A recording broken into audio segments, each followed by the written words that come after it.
hospital loina mo kasu psychiatric line bai ko cha pa ba ara pa village ya ara pa PHC sidati ko ki lai bai doctor si lai ta ba ko aduna imphal le na langan mo na ba ko cha ta ba cha lai ta ba duga pungni wa kali na sina kana na ga di matom la sum ya ta ba pura la ta ba pasham ta ko sigum ba facility wa kasu lai adagi ka sai di khang da lo sai ku si ye aksang si chok ta so ta re tum ba sa su ya re harga ko na general physician cha ni ba general physician so ha ro dum lotion bi moina vitamin therapy re kani tum ba ya na chola therapy re kani aduna pura ki or wa brai di de hafta mani cha pharamani adai ja ko ra ni ko hai di mani pain root cause diagnosis de ko na ta ho da bi ne ko aduna ko na su kham wa ta aduga yegri ba da ta ma mai je ko kham wa ta su dum nei ko adaki ikai ba stigma discrimination sina achu wa pa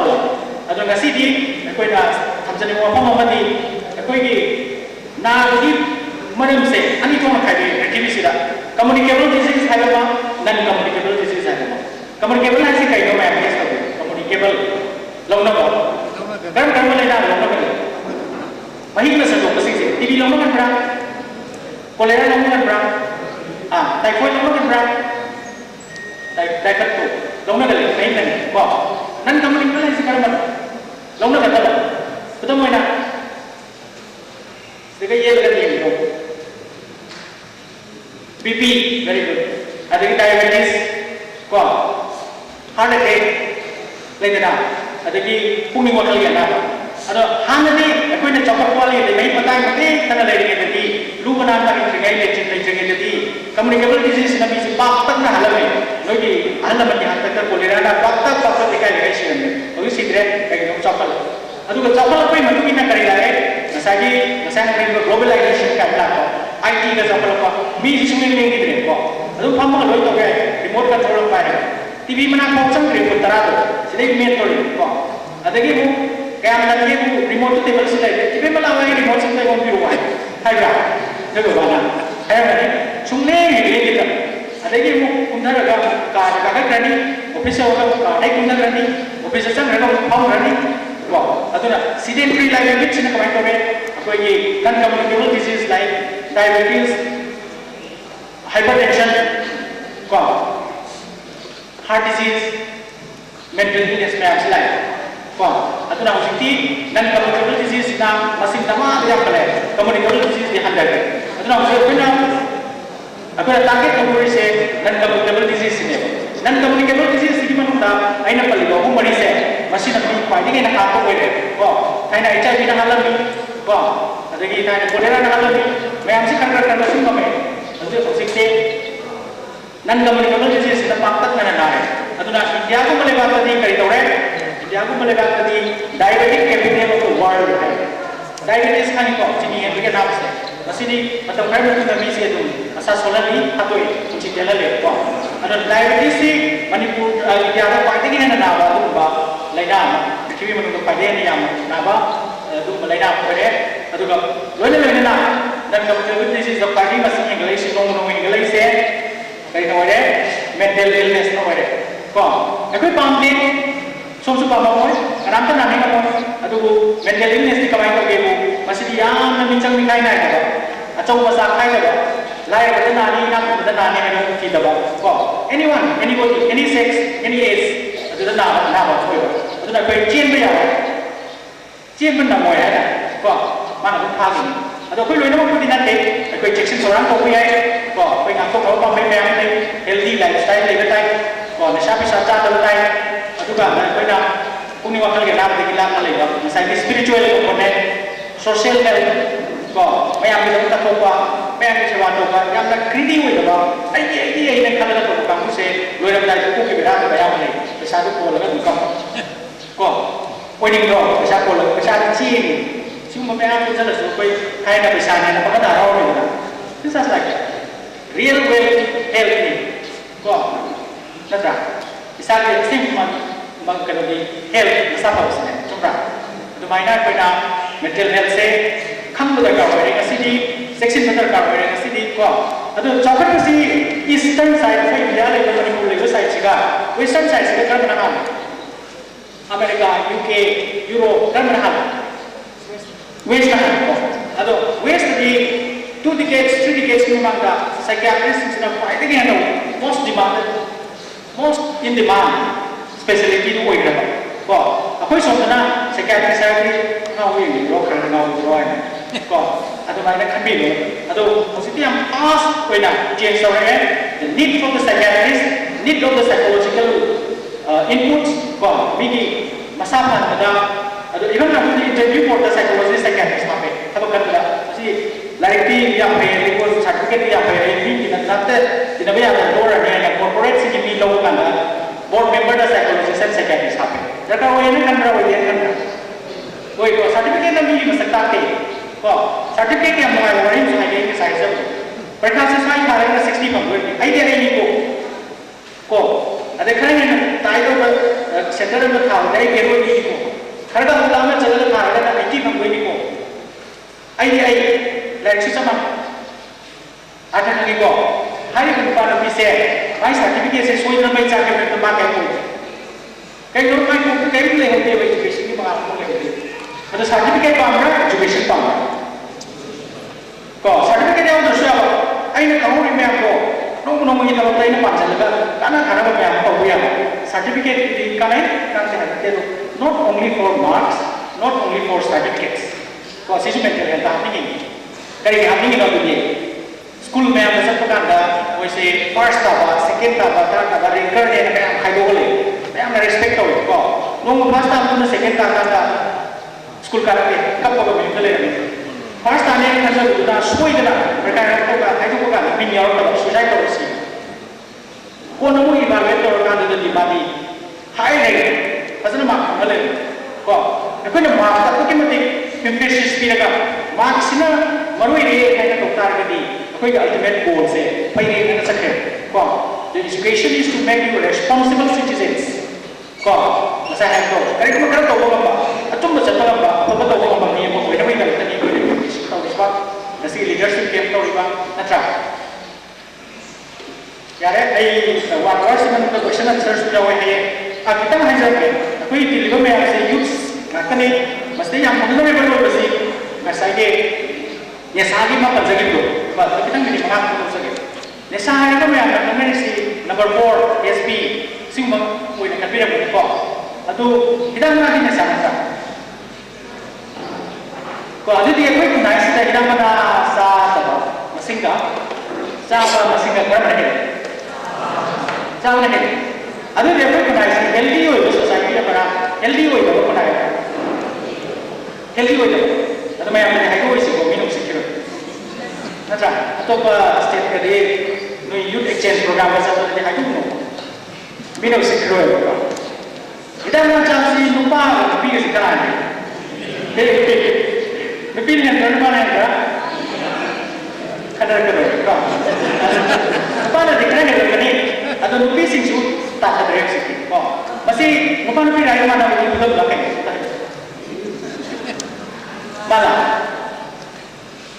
Mana ya? Entah itu urusan kasih apa. Cuma ini logi ini. Entah itu. Lebih entah itu. Lupa lebih dari mana lebih dari semua. Kalau bila mana wajib kau yang bertahan. Banyak yang kata ni kau lupa bila mana sih. Lupa suka kau siapa, lupa suka kau siapa. Lupa suka kau dah lepas ada yang suka kau dah lepas. Si rai mana yang kau kau selai. Ini kerja lagi. Lupa mana, lupa mana. Si rai mana kau. Lupa mana kau betul tak? Mana kau betul tak? Aduh kan lupa lupa respect kau. Aduh zaman ni. Kau, kau ni as long as there is universe. Ani saya tu saya tiada, lupa lupa kasi. Yang lain lebih malu lupa malu, lupa yang orang lebih orang ani saya respect kamu, boleh? Macam, yang lain saya. Ada lagi, kita mana lagi? Kansa lagi, SP lagi, number 4 lagi. Ada lagi, mana soal mana sih nak tu kari? Then right, boleh mana sana apa yang kamu sudah ini Mayam yang lainnya bagi kurung tadi, jadi bagi langsung laga kita beli yang lain ada bukan. Kan jadi sebenarnya kamu ini. Aku ini kenal sih, kami juga tahu ada Everyone is quite aware of what is happening around us. Only thing is that kan main kita dia is kita ni wow. Nah, ada. Kami ini kan ada, kan main kita dia. अदो नेसासी NASA चाबसी या है like के ये मतलब सुना है study तो वो सुना है कोई के लेकाई के ये मतलब नेसा चाब असिची या है या बरने एवरी लेकाई अदो मोई ना है अकोई लेकाई या बरने बनी असिदा बेंटर हो मनी थोड़ बदे कोई आंस से कोई मांगे चुम्बर से हाँ लाले चुम्मे अदो बेंटर तो कनाम तक लगी नहीं मोई पमोई नोई लेकाई का सिंचु यों पे हम लेके सिंचु जाओ में आप पे ये नतर अदो मसीह जो हटे वो पे ना को पे कॉन्फ्रेंस था ये भी के ना वो कना आगे बेंटर लेके यू थपड़ा लेके बेंटर लेगा यू थपड़ा लेके बेंटर लेके नी कोई हाई बेंटर लेके यू थपड़ा है नुपी सिंह नया में हाई बेंटर लेके ये नुपा सिंह थपड़ा है नुपा सिंह नया में हाई कोई यू थपड़ा बेंटर से नहीं जब से है यू लेके हिंगो से यू थपड़ा ना करना तो बॉस भी आप जुड़ा है बाजार से चलाई तो मुझे आचर हुआ बाजार से पता था यू तक हिंगो किसी आप मेरे ने ओ को ना अदुना नेसा से मुझ पंगम ने सिखाई को है वो मसीदा कोई हेल्थ की कंपोनेंट में आवे सोशल कंपोनेंट में आवे याम चाउ ना इकोनॉमी की कंपोनेंट में आवे को मधुदगी पैसा पंगम हिंग बका को में नहीं को आई नहीं तुम है ना से को अदुना ने तो तो वाला से मैं आप जिंगियो को ड्रग के चाउ ललो मसी से यूज नि करो रोंगा को तुम डिंग देवा क्वाइट के चाउ ने साथी पैसा के सामने तुमरा Why चाव ने साथी पैसा के सामने पैसा के साथ thing number number 4 SP number Indian का से अप्लाई थिंग नंबर का anyway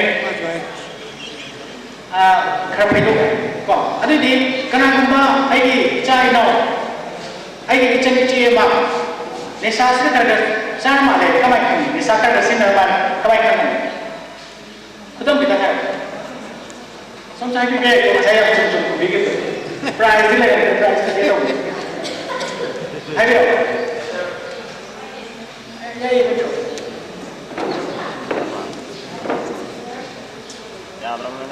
है भी साजल इस्ता wangang sangang lamcat atu na khangak ka dama very good yana na na ko mo chali bi chat saja masih ka ho ka ne kamai ho ngai kamai ho yam nuksi na hai ka kamai ho hana ma je isan kan na chatlam badagi ahung ba ma pole okay lamcat amad lamcat se sum chumakte ahing dah lakpa adagi nisa tasal lagang ngaw no khaina halakpa sumna sum chalam badagi adung ma phaideng turing ba sum chalak badagi ma je nisa ki ipak ka tawri मैं खुदा अंत को भी ईमान रखो स्माइना कोई आन सिंगा राजन सिंगा मिठाई yang kesini mereka ada कोई चाइना सिंगा जैसा से करना चालू बस ठीक तो कोई लाइन में लाइन बस जो लाइन आने वाले साथ चुमा पढ़ाई एग्जाम की रिजल्ट तब अचल केरो चलानी माना तिनन ममान बा नवाई लाइकी करी वारी सानरमा यामना लाइक तोय हो ममान सिंग तबना तबना दापो प्रगा मसक खंदबा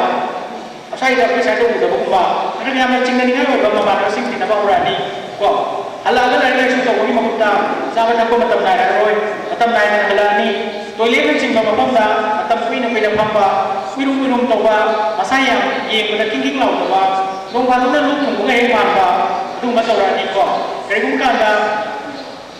मागी पुतौदा मागी खाउदा मागी तादा विकेट कुबा विकेट बरु कुबा चुप मते कुबा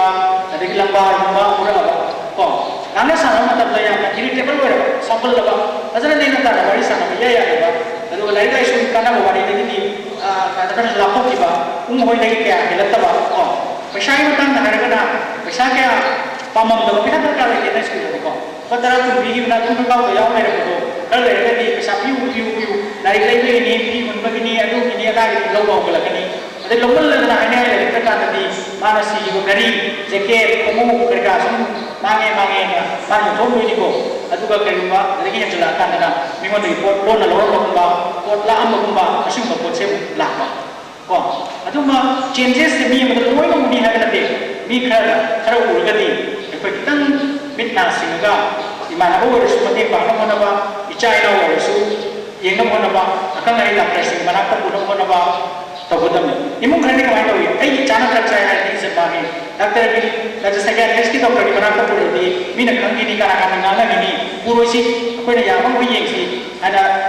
थेंगना बा लाइन में चिंता बा असीम खंगुक तब रबर मरगा तुम कोई ना किया तुम की उपयोग दला पशु यान कोई याव रही तो ना earlier the best को earlier the better ना लाइन में खड़ा को तुम्हारे कोई चिंता करती कोई मैं मसाई का हम सुना भी दो कोई कुनाई के हम तब कर तो नहीं है भी लोग उसकी एरिया से जो कोई ना वक्त हो गया है को अतु खना चाहिए रूप भी वो है देंगे सारे ने पूर्ण दिन तक तो भी आता है को पूर्ण दिया है को काम को करता है बस लाइना नहीं लाइन का नहीं कोई सोशल सपोर्ट भी करता नहीं प्रॉपर ट्रीटमेंट भी करता नहीं अरे मतलब सी याम चलत है क्वेश्चन आंसर कोई ना तो सर मायना तो सिगे क्वेश्चन जरूर करें कंपनी का jadi langsung di atau juga saat ini apa yang di tuan dia juga saat ini itu jadi sehingga kita saat ini pun kita tidak bisa kita take seperti sama karena arti कोई लोग से हम कोई ना तो कोई ये मतलब भी हम काम भी हम अपन चले ये मतलब हम तो बात अपन बाबा कौन हम से से लगे तो करें आया अच्छा हम करें ना तो चलो मोय ऐसा ऐसा मोय माने किसी ना ये काय से कि तो हम तो करें आया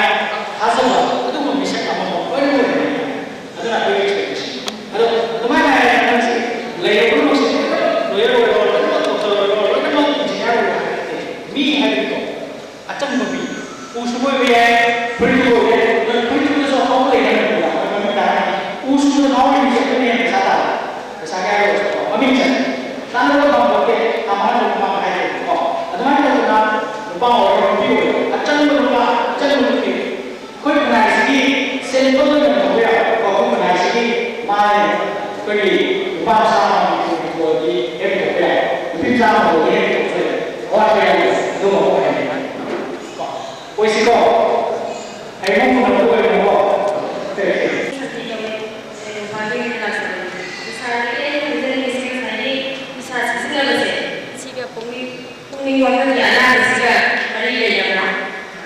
Very good question. Satu hal yang awam si maksud uni wakal ke nama wakal mana? Misalnya kalau saya cuba track dictionary saya, si uni wakal ke nama wakal mana? Uni wakal ke nama wakal tadi kan? Misalnya seperti anak masih mari ini, betul mana? Apa ini skizofrenia kan ada,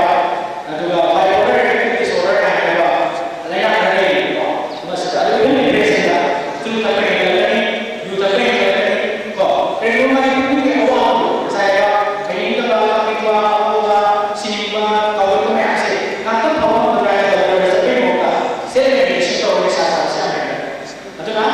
Lain jalan. Uni wakal ke nama berada siapa? Number 2. Nesa satu berada uni wakal ke nama. Justru kita saya sama dalam misi kau berbagai nama. Kok? Persatuan saya sistem. Nari. Kok? Depresi nari. Delusion of infidelity है मानी बुआ मानी से अतः कभी नहीं मरे नहीं है अच्छी चीज़ है वो बोली ना था अच्छी बोली ना था यू कोई ना कोई से मेरा नहीं है अदना यू अपने में सारे सिस्टम से शीना उन्हें वाला के बाद कभी उन्हें वाला के बाद लेकिन भी नशो निशाचर है तो लाइव बता रहे हैं कि कुछ नहीं है कोई अनुशासन सेक्रेटरी जो भी Organization, good leadership, citizen care, accommodation. Lalu saya hanya di bawah mana, maksud, aku nak kerana bagi aku, aku ini makan dia nama, si naik anak aku kerja, ambil puri makan dia nama, si bukan orang kita, aku ini bukan yang pakai apa, tapi si kerja mama bagi aku kerja sesuatu kerja sebentar saya dulu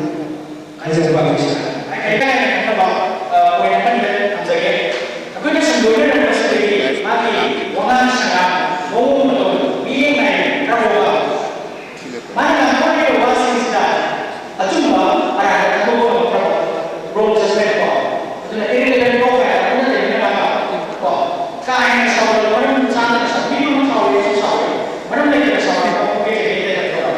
yang lain ni yang mereka nak kerja, mereka sekarang lagi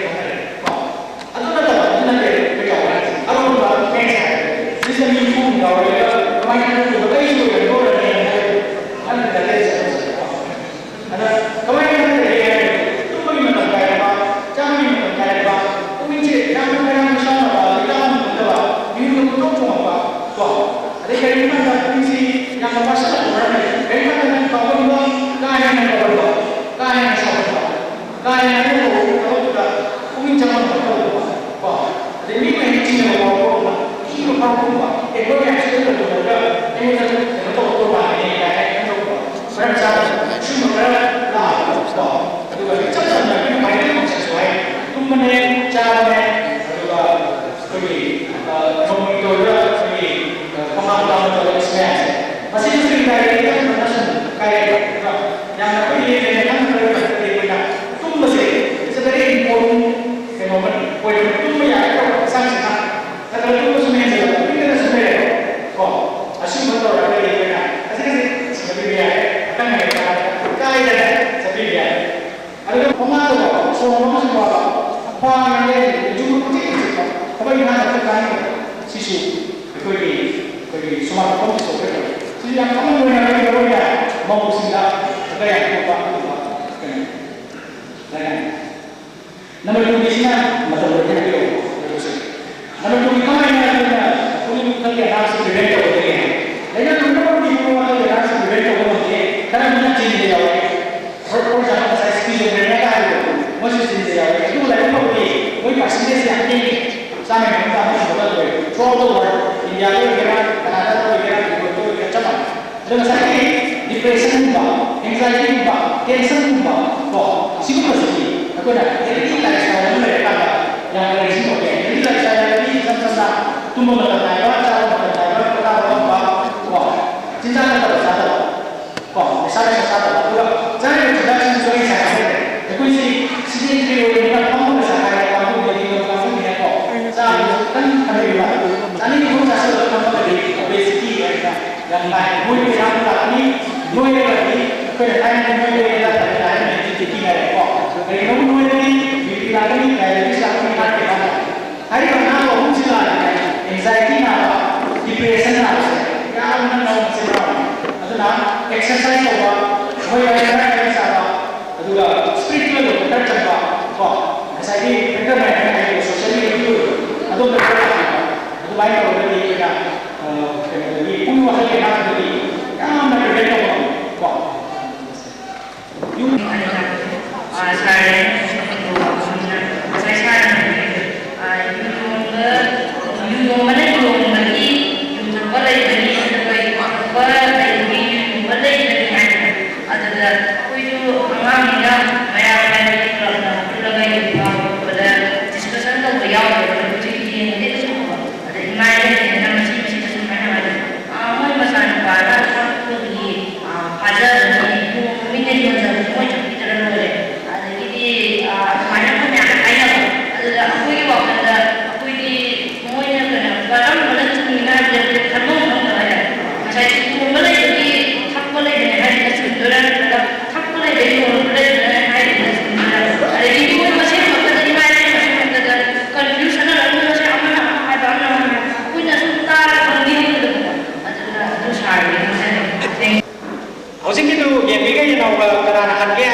strategy ahum lay amana demand reduction amana supply reduction amana harm reduction ahum tabi ko parin hang doi ko lo ka demand reduction habiro supply reduction and harm reduction habiro demand reduction supply reduction harm reduction itu yang mana? Saya vendor tu tinggal tu vendor lagi nanti kalau capai apa ni? Number 4, aku ini Myanmar lagi Manipur, Thailand lagi pada lagi Manipur, apa ni Nagaland dah SP, Hillary capai masih yang heavy. Hangaloi tu ni, demand supply sih, hangaloi tu ni supply reduction, kata supply reduction is very important. Si NAB ni tahu, itu person ni tahu ni, society ni tahu, aku pun ada yang cakap ni tahu ni, imai bela sih tahu ni, masih pun tahu betul ni. Number 2, demand reduction. Thai bagi sih se, lain dalam ni, pagar dalam ni, kalau dalam ni, ada di iwan masuk, tinggal dalam ni, tak pembeli, cakap pembeli, kap pembeli su, pagar dalam ni, makan kalau dalam ni, ahum sudah hampir reaction yang apa lagi sekali kan ani sini apa tapi sudah itu siapa sudah itu yun sudah itu lu itu boleh lah kali kan itu kan third prong apa lagi sih hampir reaction lagi sekali kan kali gitu ani maksudnya teori jadi apa sebab practical itu semua pun last so many years kita apa semua pun itu nanti ekoina pahami ke goal se thakri noi nau manung sidadi harm reduction hai strategy mapangam chi idak chawa idak kapa yuta pasing se pura toppa ngam da kam khara lai re tungning da kam khara su lai re to ko ena khala toppa ngam da kam su lai re makoi da kadi matam khara masa so da ba mingon da ma sa dokta ba kadam waina hiroi chi ka pa kam se koina lai re harm reduction da ka pandre pizza ado HIV AIDS hepatitis C na sima magi bita magi macara mama na sa tulo tini at mana pura ti mama ko ibarik se magi mama ham se andan aduna koi ambire pai ang kagat chai koi don masu ting kada bani cha masu ting kada bani ka masu ting kada bani aduga lain pathama maraki mention na ba hai ro goal se kam kam tri ga hamre ke sa ka goal su lain masi mati pura ya na pai na sa tare masi lain mom koi ge rim sa le जेनिक से ले district headquarter से ले NGO से ले anyone number the परि ले नमता बिरो मैं मीटिंग में नबा से हाई से मैं आपका हवाई में तामी भी रखता आई अन्ना न कलेक्चरी मैं आपका हवाई हम ने नंबर शो काना बम बिरगति आई की मगी आवे अच्छे क्वेश्चन से thank you Harusuri kayak misalnya baca mengapa ada ini mengapa pada baca ayuza promote LMS Law College lecture usahakan begitu untuk crimes, conflicts, corruption and human rights and violation hari ba topik sida asiga sulba youth leadership distance ke musida usahakan pembinaan untuk usaha pembangunan proses corruption atau human rights violation hari conflict dari itu di saya mapung na human rights lebih ketika kaya di teman loy na lang adu ay na hari may rias da jadi ngay mamanta iglo ile ba India ay Manipur le ba 16 singsida baru na political legal maya ay 16 maya sida pero mo da kara mai to na ko bala ko ke ina se ka tham jage iglo le ba si ala na police state world में आई बदे British ने पालेंगे का state number मतलब उसे क्या मंदे loan वगैरह का विपामे को तो बा पैसा नंबर लेबा तो लेबा ना लंदा रखता ना तो वॉक्सिन तो बा मधु सिविलियन से प्रोटेक्ट तो बा सिगुन बंकरा खतंग तौर में मधु वे कोई ना पुलिस स्टेट है अतो बंगा से दे भारत ना निक तब पंगा बचुंगा भारत की मसागे संविधान ले रहे अतो की बतौगी ना भारत से वेलफेयर स्टेट नी आई बदे स्टेट है किसी लेबा में आम के ले बनी इंडिविजुअल खुदी मकी याई फनबा जिक्ता थंबेरबा हेल्थ की एजुकेशन की लॉ एंड ऑर्डर की शांति रक्षा की कम्युनिकेशन की एजुकेशन की हिरम खुदी मक स्टेट का तौबदबा तौवेदब मयाम से भारत के संविधान दा याउना भारत से वेलफेयर स्टेट की हाइडे ने नसी स्टेट का इंडिविजुअल सिटीजन सिंसेगा अनि की मरक चाहिए मयाम मम नोम की हेंगल आई बसे मरमदी स्टेट आई बसे मागी दायित्व से अदुकी मतिक आयन की थोंगसु चंदा कांगलसु इंडिया आगे लेरिबा पॉलिटिकल सिस्टम सिनसु हाइरिबा स्टेट का सिटीजन सिगानी की मरक लेनब मरि से यामना नक्सन लई स्टेट न तौगदबा गवर्नमेंट न तौगदबा सरकार न तौगदबा पोट मयाम से मेक से एक थमी मसिन तौगदबा न तौदबा तौरोइदबा न तौबा मियाम दे योगो मदब मियाम बी बुलगी मियाम जफा मदुकी मतुंगिना मधु योगो मकरगदी स्टेट की मायोक्ता इंडिविजुअल सिटीजन सिंगी मूवमेंट वकल लोड अदुगा पामबा पामदबा मयाम तो फोंगदोंग न पाहौरे अदुदने कोइना साइगे नागरिक सिंगा भारत की नागरिक सिंगा स्टेट का आई मीन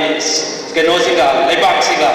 देगी सरकार सिंगा अनि सिंगे मरकता यानदबा मयाम अमा कॉन्फ्लिक्ट मयाम अमा अदगी डिसएग्रीमेंट मयाम अमा मुक्नबा मयाम अमा थोले से मसिना स्वामने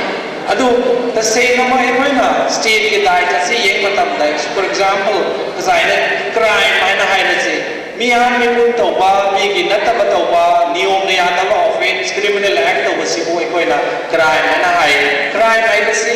state na control tawgadabani pram di bharat ki criminal law mayam lai ain gi matungina saigi mi mahalo raba mi mafuru raba mi ma ipoche kuralo raba nataba chacha chalo raba do rade sigum sugba punishment sigum sugba danda fangada bani aina mayek se nabi aduga kana kumana aiba crime se commit taw matam da state na leibaga sina madugi mahut se laga haibadi awaba taraba soaba siraba midugi aini madugi behalf da madugi favor da madugi maigai dagi state ka bihar paduga anidigi marakta case no nagadori bini maramdi hairiba crime ai basidi state ki juridi haibadi state ki daita ni state action kadabani aduna ni koina state na karigumba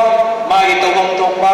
dagi niyom gi matungina adagi ain gi matungina tawam tokbu tawdra kanda ai koi miyam na karigi phar libno quran madu karigi phar libno mihan madu karigi de court pudrok libno mihan madu karigi de jail de thazan libno haina miyam na haini se kaino da same badi state ki daita se criminal law gi matungina ain gi matungina state da sinai aduna maram odana saigi state ki daita se yam sawe criminal law da maram ni crime ma ke to wai ja samaj gi mayok de state ki mayok de state na to ham thok pane mi phaba mi punba marale me dan dp ba prosecution tawba jail na thazan ba mai tawga da bani tawdra gadi moi gi aran bani moi gi asoi bani ese koi meyam na ni niyom na suyai adugi matakta saigi yam phazari bana sai corruption ai ba pot sikata ai lai corruption chisu ai ni matung na au loi niyom ne yade ai nai corruption ai ba se illegally unlawfully si tawba mi do paisa pi basu paisa loksan basu loi na bang ai ni matung na dandi fangada bani court podoga da bani police na bhava yai dandi fangada bani na hai adu regade bharat ka maru ne koi lebak se da crime thing na ba corruption thing na ba ai matik sana le rabra hai budi answer the yes ai gani maram di ekoi india se corruption thing na ba mapung pa na ai lai crime thing na ba mapung pa na ai 16 rules mayam ma lai madu state na chalai ba state mapung pa na ngam da gi put mayam ma lai sai mamang da pamjagi ba state ai ba si welfare state nga si koi na lari lai su tambada chatok sa sen tawmada adadagi ekoi santi raksa lai na nuai na yum da patha jaba maga mari lai na da chatok sa sen tawna ba punna maksi yenjan ge do state ni aduna maram odana sai gi state na tawda ba port mayam sin se asoi bala kanda sai gi citizen sin siga state ka ani ji marta yemau na ba thole toina thole aduna ne noina sai gi topics na jial ba conflict kana hai crime hai ka siga sai gi koi gi conflict hai ka siga mawang ma da mari le na basu yai manam di crime mayam tho ga di conflict le re na su hai bi adu conflict hai ka siga mapung moina sai gi party ani hai ba di group ani yana da ba kai ma mawang ma da sina da ba maybe economic self ki fibam da we ai culture ki fibam da we ai social aspect da we ai amma da we ai yena ba mukna ba adagi confrontation da ba party ani ki na party maram na tawna ba taragadi madu koina conflict kana hai conflict ai se hojekte ain ki matungina sai gi mapung na lawri se kaino da arm engagement bulai ba re da mukna ba confrontation tawna ba party ani mukna ba adu koina arm conflict kana hai arm conflict ai se masi lakthing ai mamam da koina human right violence in the crime thok page ai on the sinani ba topic sai ten na tamjage human right violence and embassy India da maru human right ku lauragadi human right ki wa bawdogadi government ke mayok tani haina law masi ki taseng ba reason basis lai madam be bharat ki संविधान ai basi ki loi tholok pagatani bharat ki संविधान da mi ki hak karino adhikar karino fundamental rights and appeal hai ba fundamental rights संविधान के ओम सुबता करते यावरी मसिन से मसिद hai basi loi na bang state ki against the state ka talaga fangada bang akani madam the hai ba fundamental rights and say they are available against the state sarkar ki mat pangmani aduna mani india agi context ta manipur ki context ta ko human right hai na di india agi संविधान यावरी ba fundamental right ko mipum kudi mangna equality dagi freedom of speech dagi right to life dagi right not to be tortured dagi adagi mayam freedom right mayam lai di ba साइगी fundamental right पुनमक से state की मायोक्ता state का ताकि आप बात नहीं तो रेडी स्टेट है किसी का नाम हो स्टेट है किसी प्रोटेक्टर नहीं कोई की गारंटर नहीं स्टेट से कोई वेलफेयर यंजन ना बा कोई सेफ्टी तौना ना बा सेफ तौना ना बा गार्ड तौना ना बा पुनमक से की दायित्व से स्टेट ले बनी ना संविधान सुमयक से लबी मरम दी सिगुम्बा ह्यूमन राइट कोचिंग से स्टेट नंगा का बनी स्टेट नंगा का बता रहे दी एक कोई सिगुम्बा की स्टेट के दायित्व से ले गए दबनी है अदो रे दी साइनो मान को पनगिबा क्राइम है बिसने करीनो अदो को ह्यूमन राइट वायलेशन है बिसने करीनो है बिसे अन्नी थोंग न थोले क्राइम है बिसे चावको तोंबगा खन्नाबा न फुनबा अदो द थोपा मैटर दो कोई न क्राइम है न तवे इंडिविजुअल मरता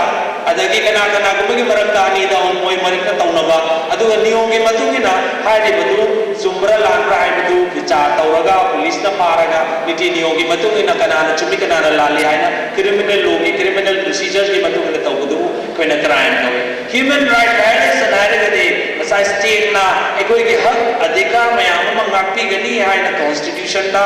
आइन ले यावरी मसिन से मोय न नालत्रबा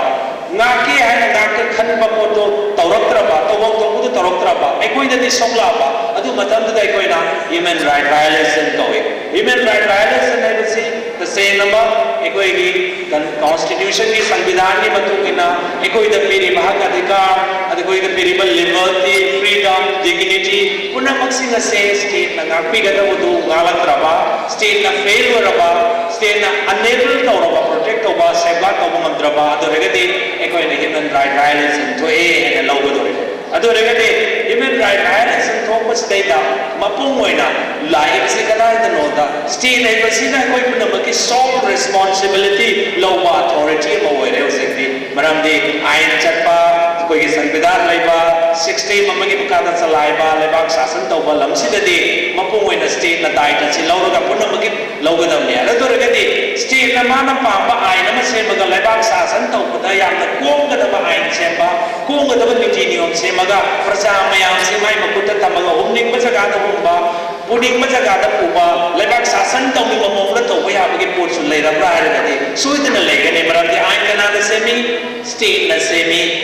रूल कनाना सेमी स्टेट ना सेमी कनाना चलाए मोय ना चलाए अदो रेगति स्टेट का मॉनिटर तौदोरिबा स्टेट का सेन रेगुलेट तौदोरिबा कंट्रोल तौगदोरि से कनानो आइबे क्वेश्चन नम लाई सिदनी सिविल ऑर्गेनाइजेशन की सिटीजन फोरम सिंसे की या पता उतारे से मरम दे गणतंत्र सर्कल पाक्ता है कोई ना संविधान की मतुनी है गरगसु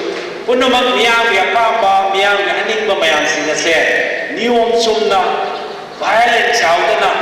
साइगी non violence means the justice कुदिमा एबरा चुम्बा तरु तरुबा सिंग थपदा से जब कोई ग्लास तरु तरुबा सिंग हावगद मान में अदु बई सिंग गुम्बा तरु तरुबा चुम्बा जस्टिस है तो पीपल कुदिमा त फंगन गदा बनी social justice economic justice political justice legal justice आइन की नियम की मतुमिना चुम्बा जस्टिस तो पीपल कुदिमा त फंगन गदा बनी है ना संविधान न पी हाय रे पुनम से कनाना फंगन गदा नो स्टेट न फंगन गदा रे अदु होने human right violation human right defenders में आमा एक्टिविस्ट में आमा ऑर्गेनाइजेशन में आम थोड़ा पता स्टेट न सावगनी अदु रेगनी साइनिटी नियम की मतुमिना स्टेट को कनाना कंट्रोल तो गदे के मॉनिटर तो गदे के क्वेश्चन लाई मैडम देखो तो नमन कांगे armed forces special power act बा एक मयाम से नरगा स्टेट न कुसी राशि तो गदा प्रजा मयाम दा चौ बचैते ngamapi masi nong nini ki wanate sai ka da ki torapa madu ki hidak to hanjal dan haraga su ana abu phaba ngamdaba adu regati asigi thare be hidak ki sindok sin tawbiro ana ayra su state na tawdaba tong chawa lawraga tum continuation tawdana leba adu regati state ku monitor tawba state ku regulate tawba hai basi tangai padana state ama tangka kaba labra hai bi question nama lai maram di state na kusi rasi tawdana ayan central immunity security forces ta mapan nai na power pe moi tawing bada tawi ngasi mu koi myam tari sani madugi impact madugi result moi na tawramba mayam de for koi punamang na uri tari thainari adu regati state control to bagi pot nama leirabra aduna civil organization ki daita civil organization tholopagi adu ma chaw ground ma sule civil organization thopa NGO thopa sing ta se nama niyom na yadra ai badi niyom na ya United Nations की UN charter की article 71 जो NGO singi horokam basis legal basis pi constitution ni matu inasu article 19 da karida statute law gi protection of human right ki section su law the pe gi hai civil organization NGO sing lebam toy masina state ka tu na chatmi nagadabani state ta tauriba amon pa uhanning da ba moina hidden tawra law ta thamiba miyam na nganing da for miyam se ta seng na miyam da khangan gadabani tawon gadabani hai ba gi pona ma sai gi civil organization gi approach sama la ka se ipum ko de mana ta ga nei ta seng bani in practice di moina madu appreciate tawde aduna sai ne ta janing se sai gi state ki kushira se state ki tawning bada tawbusina masigi tasing na live result masigi impact ki zamiyam da wari aduna human right violence je ada ji sab chau pa sai thing malai aduna ni state na magi jaga ta magi kusira si tawrabani na sai gi civil organization ki sai thing jo pressure su lapa aduna gi international report mayam ma object ki sanjal lai se united nation ki regional forum se gi dege global ki standard batu ki na global ki bodies mayam ma sai gi domestic local area da human right violence je ye se kai nota state ne ye kai gon mon ni individual singi kon kanya da favor da state da sima to we ya di hai ba simba mayam la ise aduna ne sai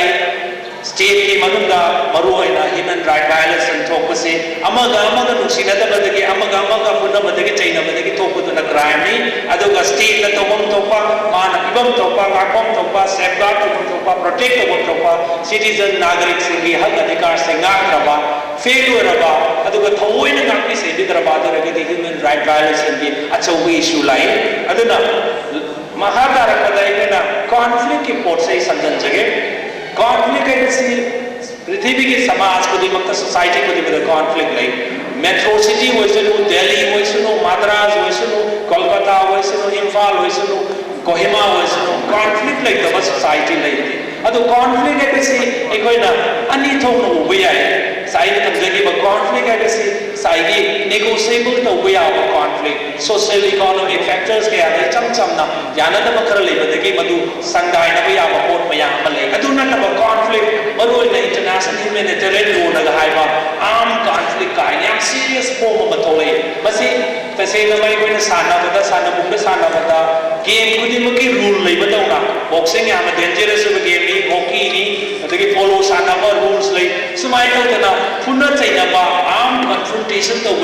मसी सु rule ले बम तो ये है बसी मिहोरों दगे अदगी बुआरी दगी करेगी civilization को दी मकी लोइना तना लाभा तो बा चन्नबी कांगो नमनी हाय रे चन्नबी कांगो चिंग मतुंगे ना साइगे 17th-18th century ला मपुंगोई ना रोइना 19th century दे साइगे हाय रे बा आम conflict की आम कुलाई पारे का मुंगना बा अनिसिगी नीति नियम याद पर हो रही मतलब कोई ना international humanitarian law ना है international humanitarian law सिना मपुंगोई ना conflict ले बच जगह आता conflict हो बच जगह से लेता करी नीति नियम इनके देगे conflict ते याव चंद बस civilian सिंग दुपी इंगांग सिंग मरु न vulnerable section सिंग चिता करी नीति नियम सट कर देगे करमायन नापी सिंग देगे कुलाई बाइबल मंद्रबा surrender तोरबा अदगी कम्बतान सिंग अदगी मोगी नीति नियम की मतुंगिना मोगी विभम मत ले रबा पोस्ट ने तो करमाय तो न नापी सिंग देगे करी व्यवहार चट कर देगे नीति नियम इनके देगे ऐसे humanitarian law न पे अदुदे याम लो यदि conflict है पर बिन से दा टोनिंग पता तो वो याद बा एक कोई नहीं मुगना बनी बुलाई पाए का थाना नहीं बनी उन्नम मफम दा एक साइन नहीं बनी है इधर है तो वो याद बा पोट मयाम मलाई मरम दी पृथ्वी की नीति नियम आए बा बाले को देखते याद रबा सिगो नीति नियम कया से मतु के ना हाना चुनबा बुलाई पाए का पुटना बोरे को नीति नियम में चक्कर दबने तो रे दी मियोई बना हाना चुनबो ओरो बुलाई पाए का पुटना बोरो याद दबो बोरो Zaiting na babu oiro punna maksing asi asing ba mioi ba da pili ba zaiting di human suffering ni mi punna magwahan ni kana gi family kapalli kana family awa batali kana ni mapi tali punna maksing se awa batara sing se kramai to na minimize tawgadege kramai to na reduce tawgadege hai base masi ain se ki matungina yam bajana pe maroina humanitarian law na human suffering se kramai to na handan gadege hai base ki kanglo नीति नियम मधुगे forum मधुगे चन्ना कानून में आम से तो humanitarian law न पे अतुग लूरी बदे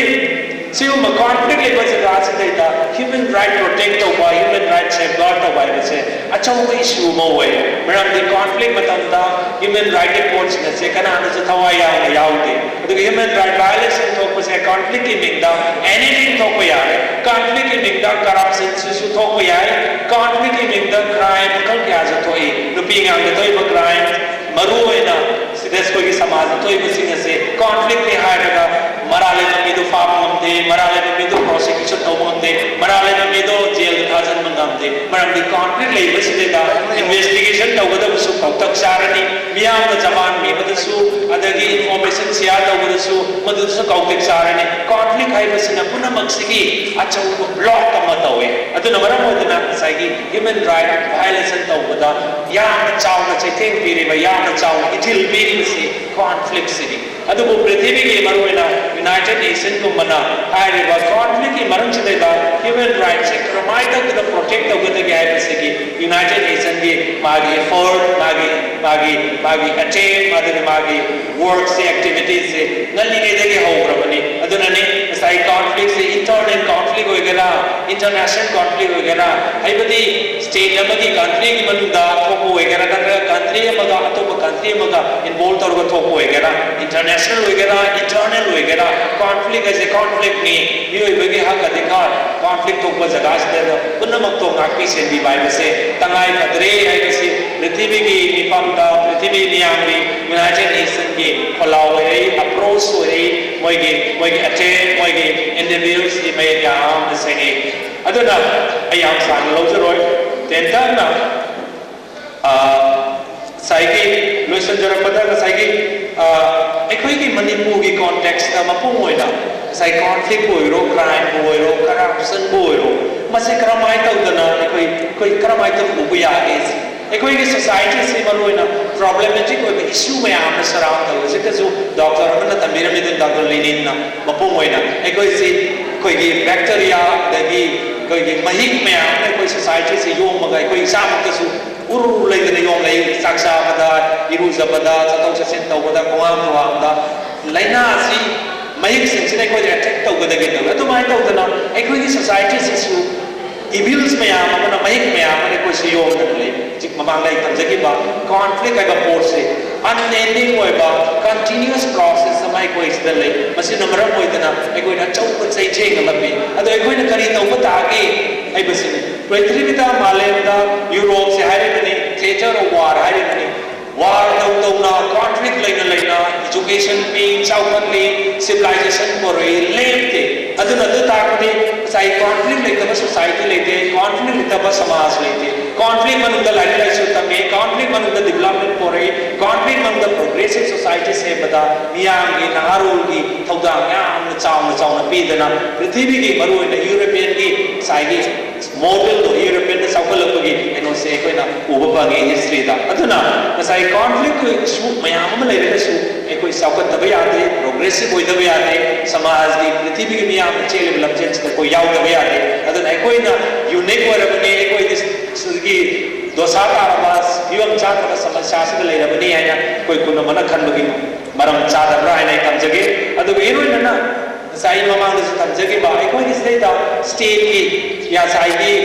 tawning bada tawba immunity leijaba special miyama moida pamjaba miyam da kitang kak pi ba tigu mapot sa na kolon miyama leise se baruina e sai jagi bare impressive law ai miyama ma koi da sane ai na mara moida na miyam na chau chai theng pi ai je ngarang da gi tawra na da gi tawra ka ma ka tawra ai da te nase da gi sai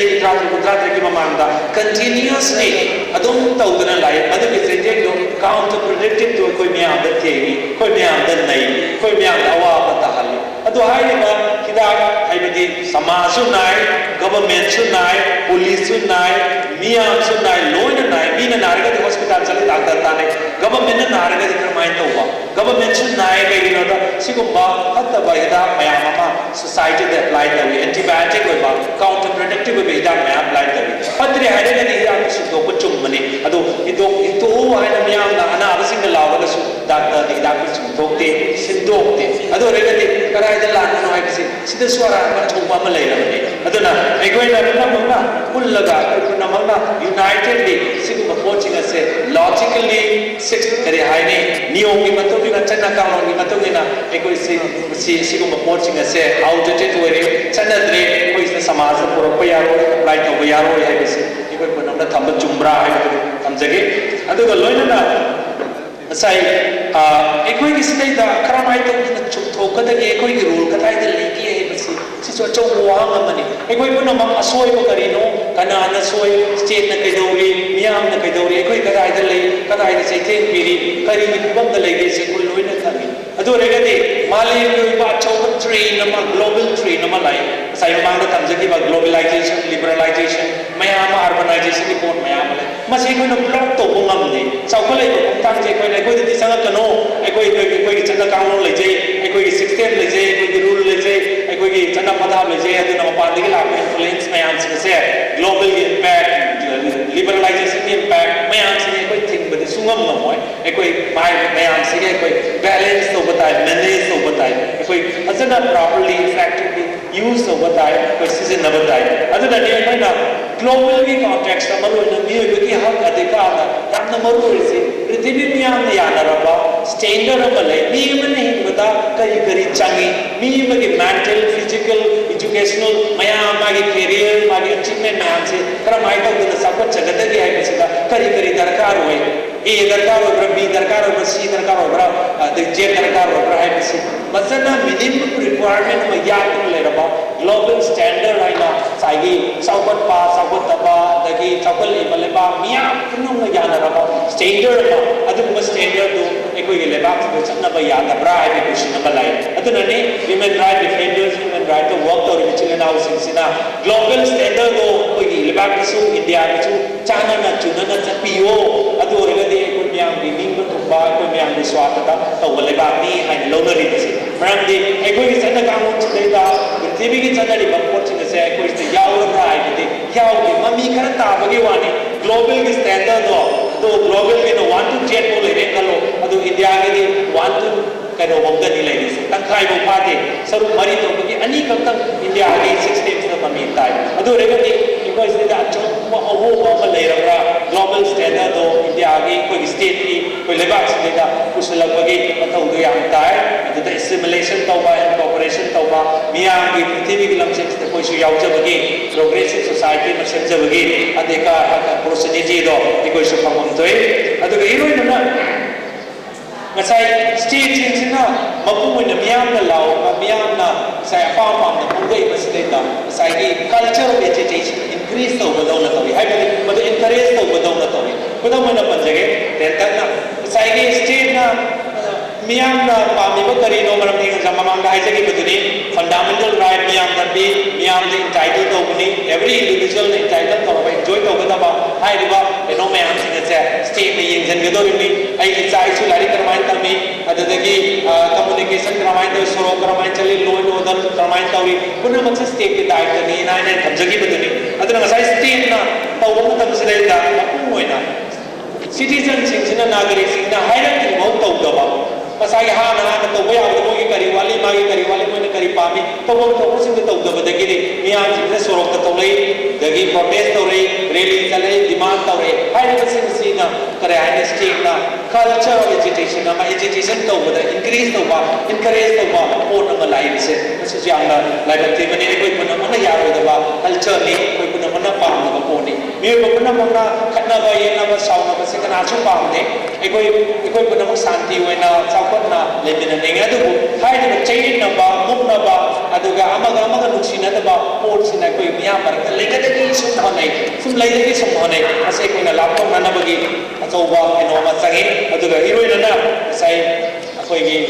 हाइरिबा pot मयाम से कोई करमाइ तौदना solution परकदेगे करमाइ तो minimise तौदगे करमाइ तो manage तौदगे कोई थोइब मयाम सिंजे तौदगे हारिगदि कोई मकुम होइना कोई समाज सिगी नहारो सिंसिना अचौबा role अमा लौबताय मकुम होइना साइ TV channel मयाम सिगी कोई पुन्ना खंगबताय अफब एजुकेशन करिनो खंगबताय फजब इंडिया की मेनलैंड की फजब मैम लेरगसु अखोई इरम नमद लेगे पोर्ट से चुनब पोर्ट मैम खंदोप ताई मरमदी masi magai koi puraga masi magai kanani masi magai kanaroi ekoi siga koi siga chunama matamda ekoi isi unique koi bapon nama korapang angani hai masi ekoi fazana properly manage tawba balance tawba adjust tawba machani adu natragadi kasi koi na tingnari ba crime against women crime against children da mobile lakadagi internet lakadagi computer lakadagi to ini one of the Nike Samaj Sida, Joe take the feeling said, Message for me, Aduna, Equipuna, Taminaba, Maru in a classroom education, Kapnata Bada, Equinasito Riba, University game, residential game, Masana Karamaito, the Equin knowledge and enlightened over the game, the Karamaito in a live influence, Mapan, influence Mayams and the Chitaki, Karamaito protect over the game, Equin Riba, Portama, the Timigi, Yapu, of Portama, Karamaito, the same with the game. कोई नारोल सिंगी साथ साथ सिंगी अचौब दाय तले मरम मधुना साई के पुनमक ज्ञान दान मिनपा अपब education लौबा अपब character अपब discipline लेनपा पुनमक सिंगी मतौ ताय अदुना ए याम सांग लौजे रोय तेंगे मया मपंगान केना तोबनि नाय सांग ददि एन मोर होय बिसु याय अदुना मिशन जरकना आई के साइड के आइना आइन लो के साथ बजा होय बनिना ina tamjening isi ekoi law abiding citizen hoy ka chumi aduga punamak sing asi apamba karino pamdaba karino koina ani mu karino hongdo ko matamda asi ekoina saidi aini matung ina piri ba non violence sinaraga apaba citizen moraga kramai to na koina pamba do bunda thaga da ge hase asi strategy majugi apamba do ya to chumi madugi methodology madugi technique madugi way out kamdragadi ekoi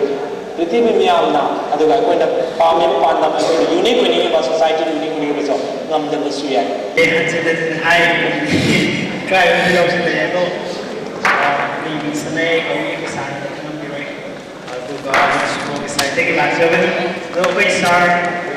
वो 40 side के last जगह सारे हंसे ने कोई question थी कोई सी की चिल का स्पॉन्सर टॉपिक का के साइड के सो ये सादा में भी आगे speech with Nazare. So, Manipura is Suma Sarata, Heavy Sarasu, Hajin, but secret. By conflicts and conflict government and people society. My ideas are the Sarana measure, Manorama Hatachi, Sagi, Saraki issues much young, the Hajin power, Hamas and Chile. Must the government and the side I CM otherwise, I need true reason about Steve in the country. Moina tu tauri basu masa kami tengah udah berjuang ni, sih setiap sesuatu kan lain tu pun dapat disangkut yang nama kami sesuatu lain sih kami accept tu yang mana. Dengan mana apa ni Manipur dah lagi bah, memang sih nasi yang ada luar aja.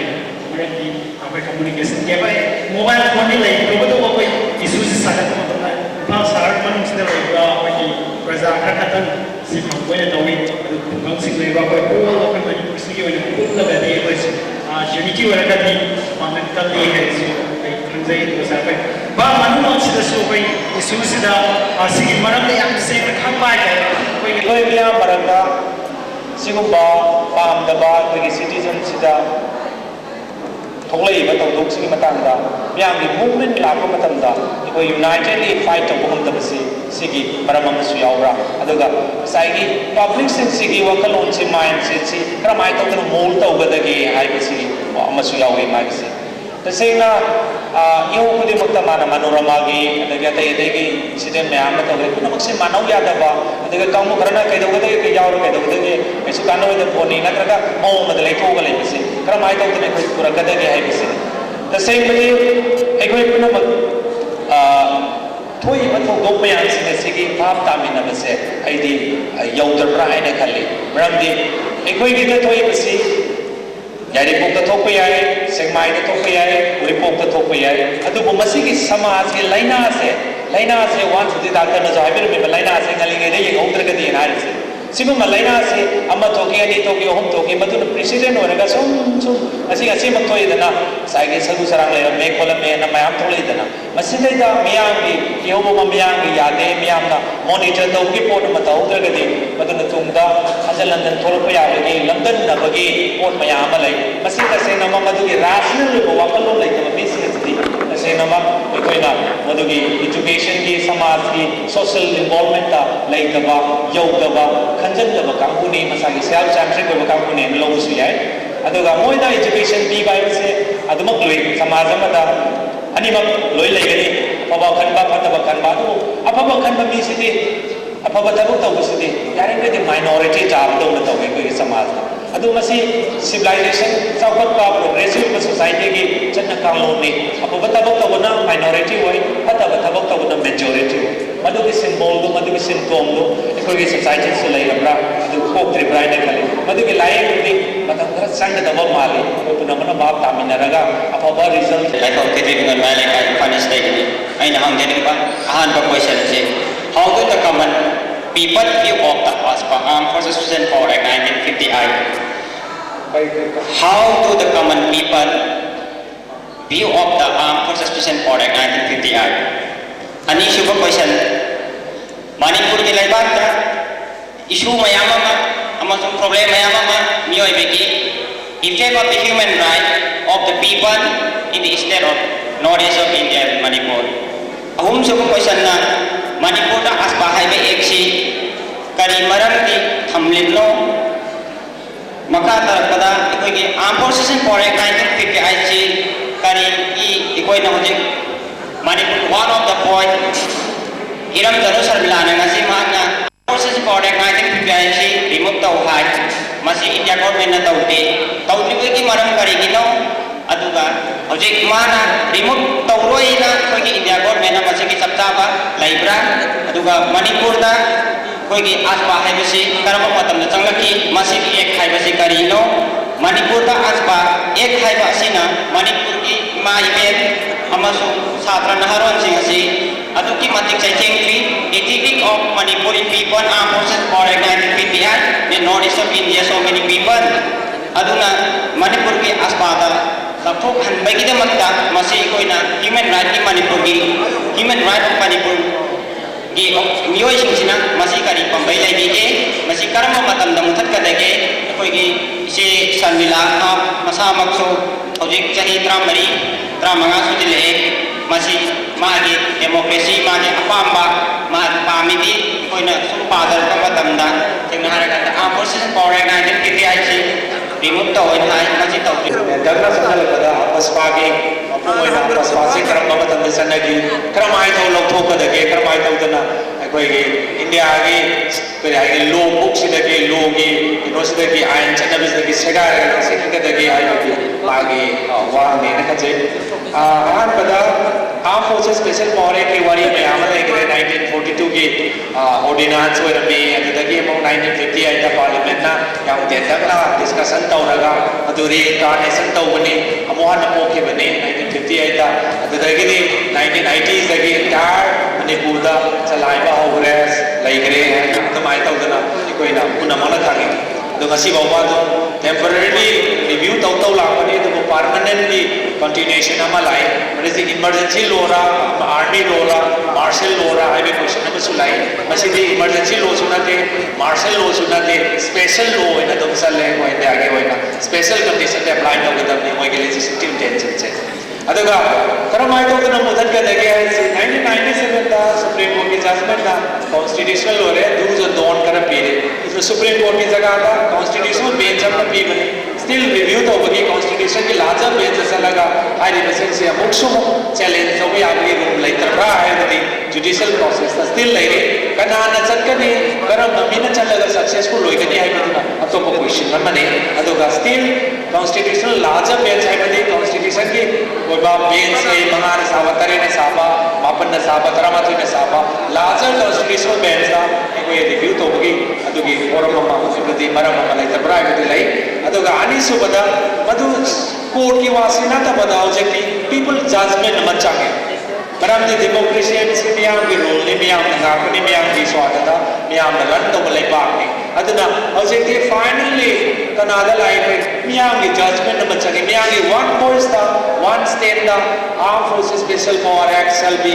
remove or repeal to goda mi ai se one voice age miyam ki judgment ai ba lai court ki judgment ai ba lai parliament ki judgment ai ba lai adu regade ai ki wakal of the last resort ko na मियाम के अमा खक्त नायरब judgement ना armed forces special power of the मनी मरमदे कोई कोई नमन गंगे बीजेपी इसी गवर्नमेंट पार्लियामेंट से ना ओपोजिशन वाले दा आर्म फोर्सेस लोगों को तो हायर भी आए हाई सो हाई के न खली अदो गवर्नमेंट पालका दे मासमो मंत्री करना मिनिस्ट्री करना ये तो दा हाय ना अब आसे अमागा मका लेतो लेचिन तौदना स्टिल कंटिन्यूस तवे अदो रगदे एकोई ना खंगे तबदे एकोई मियाम के जजमेंट गणतंत्र संपलबा पार्लियामेंट्री फॉर्म ऑफ गवर्नमेंट दे एकोई मियाम के डिसीजन ना अरोय बनी है बस तमगा I think armed forces special power action अदो तो सुबु उबे है सिने लोसन Asili oilade wang papungi nanjasi tension jare asili sibalaba nungthindi session asida thambiriba bisa wang bigada wang loisina matamgi yenbiraga tetana paru eba wafam khattamak thambinaba isinjare aduga amokarani sinbiriba thedo Pambaki lete intervention beriba todo itu kai konda matik saraba kai kono zaraba mingona panzaraba da konindro konsam chairman committee on human rights ko election bureaucracy ya babu tenten awak kombina beriba youth service sumna kaki papang kanwa yang active koi koi ni wakam dina dongan thamaga we are getting consider widely proliferation of entrepreneurial energetic yang hopeful atau yang business time jadi saya akan lagi 45 minit akan ini letak lepas ini jadi akan temin-temin lagi belajar sih kesu mati akan temin lagi dan apa akan itu pada view yang sama kita belajar atau yang langsung itu ini yang saya langsung yang proliferation about yang energetic about semua matam masih ni ekoi lagi about ai semua kaki education my means of the learning not the means of the profession not the means of the occupation ada kata nak apa ai lagi about education semua kaki ai semua perbuatan kena ai matam masa nak apa ai na lagi baik insurance dah Henry Bob and environment you say must at least some scenes of open up in the country. Masih masuk, masih yusin kandar beti, masih ini apa residential care masih tahu apa malam, masih macam macam technical problems,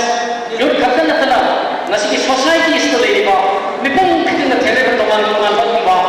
ekoi na lagi betul bah, Bharat ki kuban mengda,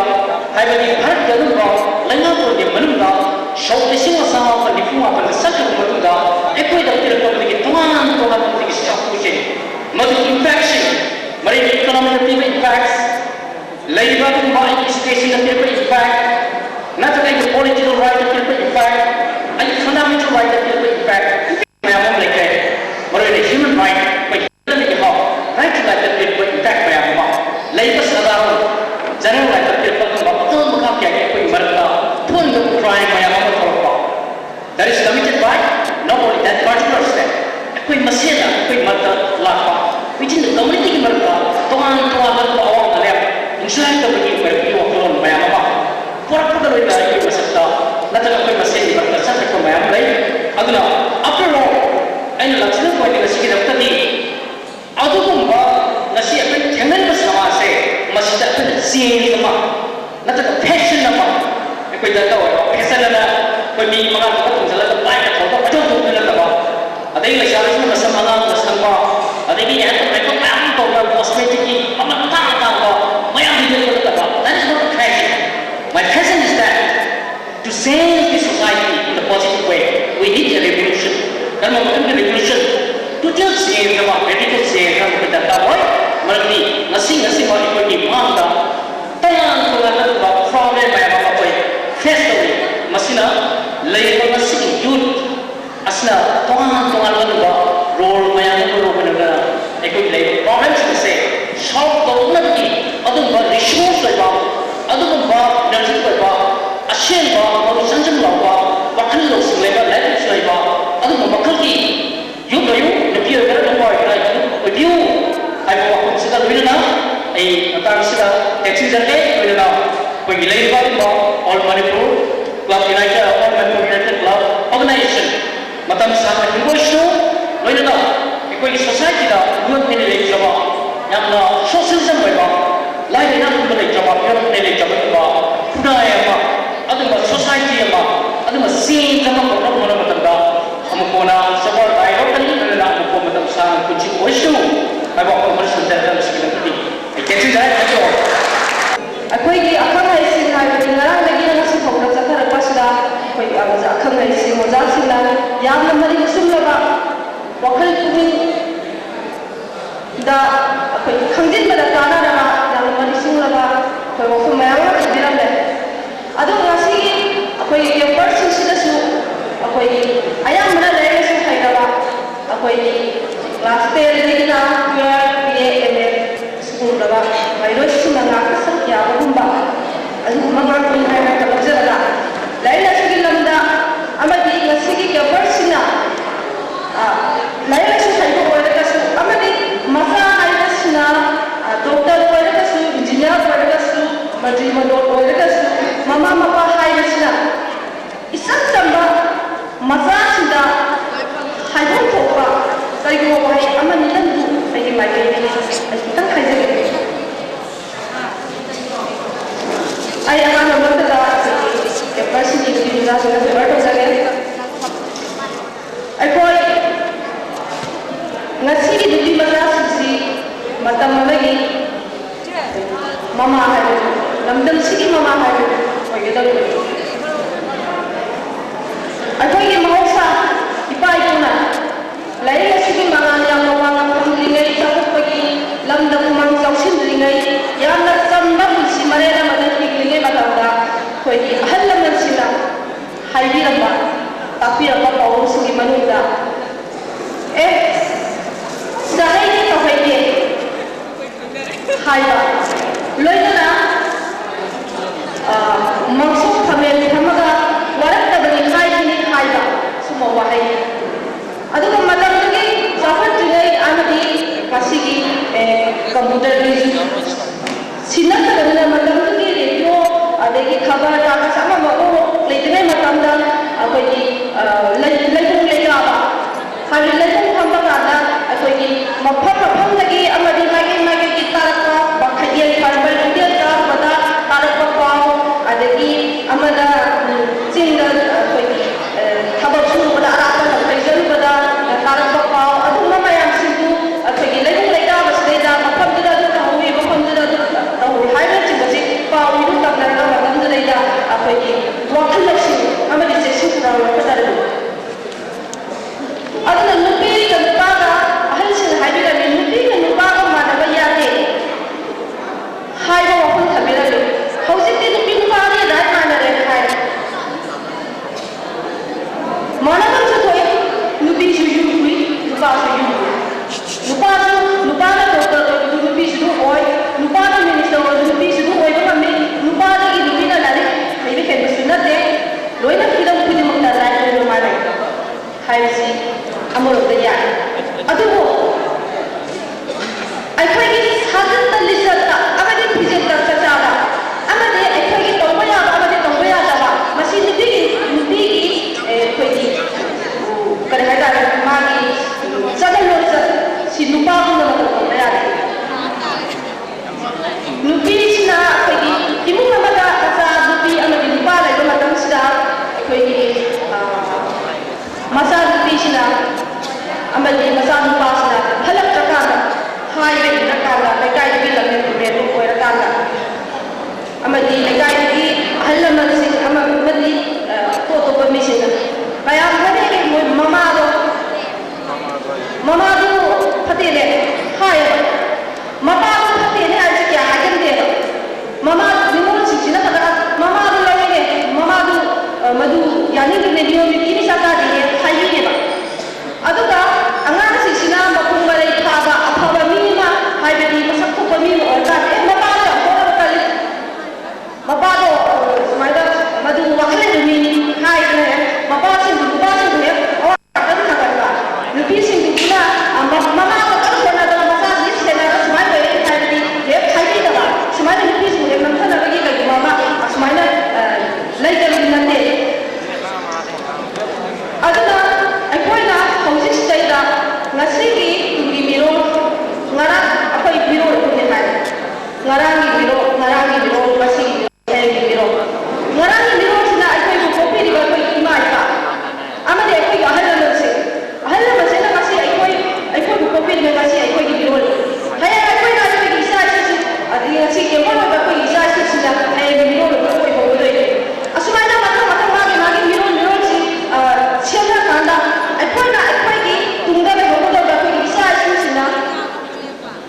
ꯑꯩꯈꯣꯏꯒꯤ